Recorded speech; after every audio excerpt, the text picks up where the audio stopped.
உங்ககிட்ட சில கேள்விகள் கேட்கணும் மிஸ்டர் பிரைம் மினிஸ்டர் அவர்களே. நம்ம தமிழ்நாட்டு மீனவர்கள் கிட்டத்தட்ட ஒரு 800 பேருக்கு மேல இலங்கை கடற்படையால தாக்கி அழிக்கப்பட்டிருக்கிறாங்க. அதை கண்டிக்கிறதுக்காக உங்களை பெருசா எதுவும் செய்ய சொல்லல, சின்னதா ஒண்ணே ஒண்ணு மட்டும் செஞ்சு கொடுங்க.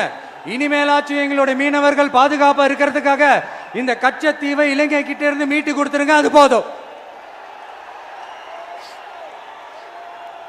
உங்களுடைய இந்த முரட்டு பிடிவாதத்தால நீங்க நடத்துற இந்த நீட்டு தேர்வு, அதனால இங்க என்னென்ன நடக்குதுன்னு சொல்றதுக்கே மனசு வலிக்குது.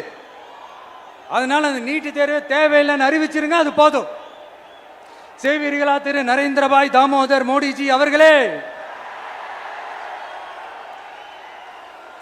எங்களுக்கு என்னென்ன தேவையோ என்னென்ன நல்லதோ அதெல்லாம் செய்ய மாட்டேங்கிறீங்க.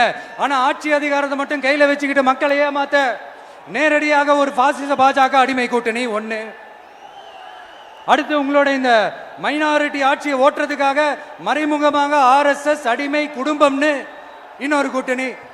இப்படி மக்கள் சக்தியே இல்லாத இந்த ஊழல் கட்சிகளை மிரட்டி அடிபணிய வச்சு 2029 வரைக்கும் சொகுசு பயணம் போயிடலாம்னு திட்டம் தீட்டி வச்சிருக்கிறீங்க. அதானே ஜி?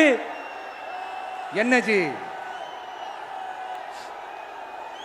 ஒண்ணு மட்டும் சொல்றேன், தெரிஞ்சுக்கங்க. என்னதான் நீங்க இந்த நேரடி மறைமுக கூட்டணி குட்டிகரணம் போட்டாலும் தாமரை இலையில தண்ணியே ஒட்டாது. தமிழக மக்கள் மட்டும் எப்படி ஒட்டுவாங்க?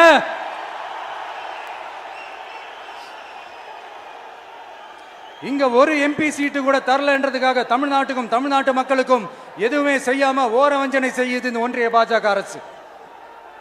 சங்கம் வச்சு தமிழ் வளர்த்த மண் இந்த மதுரை மண். அதனால இங்க அந்த கீழடியில கிடைச்ச ஆதாரங்களை எல்லாம் மறைச்சிட்டு எங்க நாகரிகத்தையும் எங்க வரலாறையும் அழிக்கிறதுக்காக உள்ளடி வேலை செய்யலாம்னு நினைக்கிறீங்க. தமிழ்நாட்டை தொட்ட என்ன நடக்கும் நீங்க பல உதாரணங்கள் இருக்குது. அதனால இதையெல்லாம் மறைச்சிட்டு எங்க மக்களை ஏமாத்திடலாம்னு மட்டும் நினைக்காதீங்க.